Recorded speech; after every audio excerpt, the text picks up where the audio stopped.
നമുക്ക് ഡിഗ്രി ഹൽക്കക്ക് നേതൃത്വം നൽകുന്ന ബഹുമാനപ്പെട്ട പേരോട് അബ്ദുറഹ്മാൻ സഖാഫി അവറുകളാണ്. ബഹുമാനപ്പെട്ട പേരോട് ഉസ്താദിനെ പരിചയമില്ലാത്തവരാരുമില്ല. ആ പേര് കേട്ടാൽ ആവേശം കൊള്ളാത്തവരാരുമില്ല. വളരെ ചെറുപ്പം മുതൽക്ക് തന്നെ നമ്മുടെ നാടുമായി അഭേദ്യമായ ബന്ധമുണ്ട് ബഹുമാനപ്പെട്ട പേരോട് ഉസ്താദിന്. കുറേ കൊല്ലങ്ങൾക്ക് മുമ്പ് നമ്മുടെ നാട്ടിൽ സംസ്ഥാനത്ത് ഒരു ശരീഅത്ത് വിവാദം നടന്നിരുന്നു. 85-ലാണെന്നാണ് എൻ്റെ ഓർമ്മ. അന്ന് നമ്മുടെ യുവപ്രസംഗകരായ ആളുകൾക്ക് സംശയം തീർത്ത് ധൈര്യം പകരുവാനും അവർക്ക് ട്രെയിനിങ് കൊടുക്കുവാനും വേണ്ടി സമസ്തയുടെ കോഴിക്കോട് ഓഫീസിൽ ഒരു യോഗം വിളിച്ചിരുന്നു. വിനീതരുമായ യോഗത്തിൽ പങ്കെടുത്തിരുന്നു. പറയുന്നുണ്ടെന്ന് കേൾക്കാൻ വേണ്ടി പങ്കെടുത്തിരുന്നു. അങ്ങനെ ഇസ്മായിൽ വഫാ ഷാഷിബ് അവറുകൾ ഇന്ത്യൻ ഭരണഘടനയെക്കുറിച്ചും മുസ്ലിം പേഴ്സണൽ ലോ ബോർഡിനെ മുസ്ലിം പേഴ്സണൽ ലോനെക്കുറിച്ചും ക്ലാസ് എടുത്തു.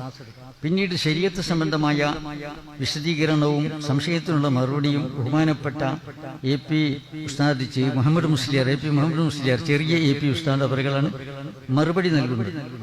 അപ്പോൾ അവിടെ പല ചോദ്യങ്ങളും വരുന്നു. ആ ചോദ്യങ്ങളുടെ കൂട്ടത്തിൽ ഒരു ചോദ്യം വന്നു. ബഹുമാനപ്പെട്ട AP ഉസ്താദ് അവരുകളെ സ്തബ്ധനായി അല്പനേരം നിന്നുപോയി. എന്താണ് ചോദ്യം? സദസ്സിൽ ഒരാൾ ചോദിച്ചു, ഇസ്ലാം സ്ത്രീകൾക്ക് വസ്ത്രം കൊടുക്കണമെന്ന് പറയുന്നു, പാർപ്പിടം കൊടുക്കണമെന്ന് പറയുന്നു, ജീവിത ചെലവ് കൊടുക്കണമെന്ന് പറയുന്നു, രോഗമായാൽ ചികിത്സിക്കേണ്ട എന്ന് പറയുന്നു. അപ്പോൾ രോഗമാകുമ്പോഴേക്ക് പെണ്ണൊരു ഡിസ്പോസിബിൾ സാധനമായിട്ട് മാറി. അപ്പോൾ ഓളെ പിന്നെ നോക്കണ്ടെന്ന് ആതുര ശുശ്രൂഷയും ആതുര ചികിത്സയും ചെയ്യേണ്ട നിർബന്ധമില്ല എന്നാണല്ലോ പറഞ്ഞിട്ടുള്ളത്. ശരിയായിട്ട് ഫിഖ്ഹിൽ അങ്ങനെയാണല്ലോ. ഇത് ഏറ്റവും വലിയ അനീതിയല്ലേ സ്ത്രീ സമൂഹത്തോട് ചെയ്യുന്ന എന്നൊരു ചോദ്യം വന്നു. ബഹുമാനപ്പെട്ടവർ മറുപടി പറയാൻ അതും ഇതൊക്കെ പറഞ്ഞുവെങ്കിലും മറുപടി ആയിട്ടില്ല. അപ്പോൾ ഒരു ചെറിയ കുട്ടി അതിനിടയ്ക്ക് വന്ന് അവിടെ കസാരി ഇരുന്നിട്ടുണ്ട്, ജോലി സൂട്ട്കേസ് വെച്ച് വന്നിരുന്നിട്ടുണ്ട്. ആ കുട്ടി എഴുന്നേറ്റ് നിന്നിട്ട് പറഞ്ഞു, നമുക്ക് ഇങ്ങനെ പറഞ്ഞുകൂടെ? ചെലവിന് പരിധിയുണ്ട്, വസ്ത്രത്തിന് പരിധിയുണ്ട്, പാർപ്പിടത്തിന് പരിധിയുണ്ട്, ചികിത്സയ്ക്ക് പരിധിയില്ല.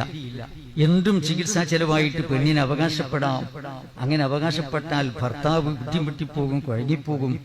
അതുകൊണ്ടാണ് സ്വാഭാവികമായിട്ടും ഭർത്താവ് പെണ്ണിന് രോഗം വന്നാൽ ചികിത്സിച്ചു കൊള്ളും, അത് നിർബന്ധമാക്കേണ്ടതില്ല. നിർബന്ധമാക്കിയാൽ ഇങ്ങനെയുള്ള വിഷമം ഉണ്ടാകും എന്ന് നമുക്ക് പറഞ്ഞുകൂടെ എന്ന് ചോദിച്ചു.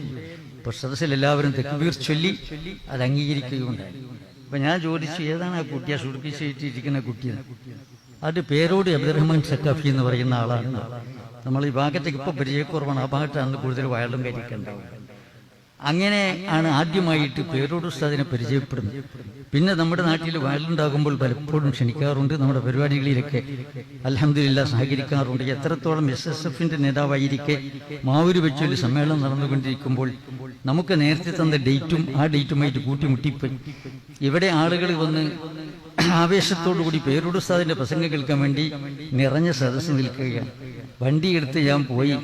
അപ്പോൾ അദ്ദേഹം അവിടെ എങ്ങനെ സമ്മേളനം നടക്കുമ്പോൾ ഞാനെങ്ങനെ വരിക, ഞാൻ സംഘാടകനില്ലേ എന്നൊക്കെ പറഞ്ഞു. പക്ഷേ ഒരു ഒഴിവുകഴിവും കൊടുക്കാതെ കയ്യോടെ പിടിച്ചു കൊണ്ടുവന്ന് അന്ന് വയല് പറയിപ്പിച്ചു.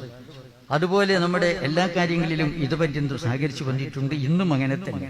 വാസ്തവത്തിൽ ഇത്രയും ദൂരം അങ്ങോട്ടും ഇങ്ങോട്ടും അപ്പ് ഡൗൺ സഞ്ചരിക്കാൻ തന്നെ കുറച്ച് സമയം വേണം. ക്ഷീണിതനാണ് ബഹുമാനപ്പെട്ട അല്ലാഹു സുബ്ഹാനഹു വ തആല സുന്നത്തിയമായതുകൊണ്ട് പ്രവർത്തിക്കാനുള്ള എല്ലാ ആരോഗ്യവും ദീർഘായുസ്സും നൽകുമാറാകട്ടെ. തെറ്റിദ്ധാരണ നന്നായിട്ട് വേളിങ്ങനെ പറഞ്ഞു നടക്കുന്നതിൻ്റെ ഇടയിലാണ് സുന്നത്ത് ജമാഅത്തിനെതിരെ ഒരു കൊടുങ്കാറ്റ് ആഞ്ഞടിച്ചത്. ആ കൊടുങ്കാറ്റ് തെറ്റിദ്ധാരണയുടെ പേരിൽ നമ്മുടെ മുസ്ലിമുകളിൽപ്പെട്ട ഒരു വിഭാഗം ആളുകൾ തന്നെ, അവർ ഭൂരിപക്ഷം ആളുകൾ തെറ്റിദ്ധാരണയുടെ പേരിൽ ആഞ്ഞടിച്ച കൊടുങ്കാറ്റായിരുന്നു. ആ കൊടുങ്കാറ്റ് വാസ്തവത്തിൽ ചായക്കോപ്പയിലെ കൊടുങ്കാറ്റാക്കി മാറ്റിയ ഏതാനും വ്യക്തികളുടെ മുമ്പിൽ നിൽക്കുന്ന ഒരു വ്യക്തിയാണ് പേരോട് ഉസ്താദ് അവർ. ബഹുമാനപ്പെട്ട അണ്ടോൺ ഉസ്താദ് മറക്കാൻ കഴിയുകയില്ല. നബറല്ലാഹു മർക്കദഹു വനഫഅനാ ബിഹി ആമീൻ.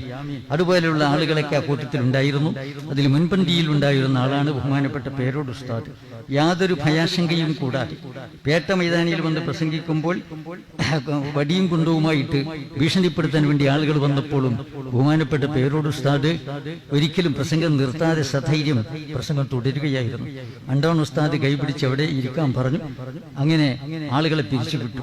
ഇങ്ങനെ എല്ലാ സ്ഥലങ്ങളിലും ഭീഷണികളെ അവഗണിച്ചുകൊണ്ട് സുന്നത്തിമായത്തിന്റെ ശബ്ദം ധീരമായി ഉയർത്തിപ്പിടിച്ച് നേരത്തെ വന്ന കൊടുങ്കാറ്റ് അത് ചായക്കോപ്പയിൽ കൊടുങ്കാറ്റ് മാത്രമാക്കി മാറ്റി. എന്താ ഞാനങ്ങനെ പറയാനുള്ള കാരണം, ആ ആഞ്ഞടി വന്നപ്പോൾ എല്ലാവരും ഉറപ്പിച്ചു, ഇനി സുന്നികൾക്ക് നിസ്കരിക്കാൻ പള്ളിയില്ല, കുട്ടികളെ പഠിപ്പിക്കാൻ മദ്രസയില്ല, അവർക്ക് ഉപരിപഠനത്തിന് വിദ്യാലയങ്ങളില്ല, അവർക്ക് യോഗം നടത്താൻ സ്ഥലമില്ല. അങ്ങനെ അതുകൊണ്ട് ഏതാനും ദിവസങ്ങൾ കൊണ്ടോ മാസങ്ങൾ കൊണ്ടോ ഇത് കുഴിച്ചു മൂടപ്പെടും. കുഴിച്ചു മൂടിയാൽ അതിന്റെ മുകളിൽ മീസാൻ നട്ടുകൊണ്ട് നമ്മുടെ രാഷ്ട്രീയം കെട്ടിപ്പൊക്കാം എന്ന വ്യാമോഹമാണ് ചില ആളുകൾക്കുണ്ടായിരുന്നത്. ആ സന്ദർഭത്തിൽ ആ ആഞ്ഞടികളെയെല്ലാം പ്രതിരോധിച്ചുകൊണ്ട് ജനങ്ങളെ സമാധാനപരമായി നേരിട്ട്, അങ്ങനെയുള്ളത് സമാധാനപരമായി ജനങ്ങൾ നേരിട്ട് ശാന്തമായ പ്രസംഗങ്ങൾ നടത്തി നമ്മളെ സഹായിച്ചിട്ടുള്ള വ്യക്തിയാണ്, സുന്നത്ത് ജമാഅത്തിനെ സഹായിച്ച വ്യക്തിയാണ് പേരൂർ ഉസ്താദ് അവറുകൾ. മാത്രമല്ല, നാട്ടിനകത്തും പുറത്തും ഏത് വണ്ടിയിൽ കയറിയാലും ആസ്വാദ്യകരമായ പ്രസംഗമാണ് നാം കേട്ടുകൊണ്ടിരുന്നത്. ഏതായിരുന്നു പ്രസംഗം? ബഹുമാനപ്പെട്ട പേരൂർ ഉസ്താദിന്റെ വിദേശ നാടുകളിൽ പോലും ഉംറ ടൂറിനൊക്കെ പോകുന്ന വണ്ടികളിൽ നിന്ന് ഉതിർത്തിരുന്ന നിർഗളിച്ചിരുന്ന പ്രസംഗം പേരൂർ ഉസ്താദിന്റെ പ്രസംഗം.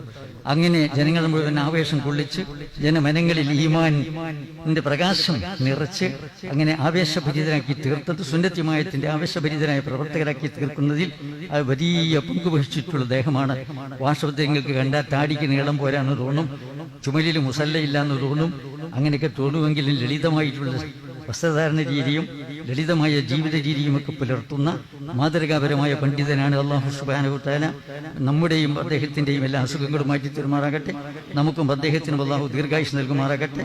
ദീർഘകാലം സുന്നത്ത് ജമാഅത്തിന്റെ പ്രണേതാക്കൾക്കും നേതൃത്വം നൽകാൻ ബഹുമാനപ്പെട്ടവർക്ക് അല്ലാഹു തൗഫീഖ് നൽകുമാറാകട്ടെ.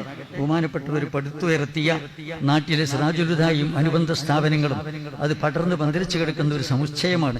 അതിനെ അല്ലാഹു തആല ഖിയാമത്ത് നാൾ വരെ ഒരു വിഷമവുമില്ലാതെ അല്ലാഹു തആല നിർത്തുമാറാകട്ടെ. അതിനെതിരെ വരുന്ന എല്ലാവിധ എതിർപ്പുകളെയും അല്ലാഹു പരാജയപ്പെടുത്തുമാറാകട്ടെ എന്ന് ദുആ ചെയ്തുകൊണ്ട് ബഹുമാനപ്പെട്ടവരെ നമ്മോട് ചെറിയ വസിയത്ത് ചെയ്യാൻ വേണ്ടി ക്ഷണിക്കുകയാണ്. അസ്സലാമു അലൈക്കും വറഹ്മത്തുള്ളാഹി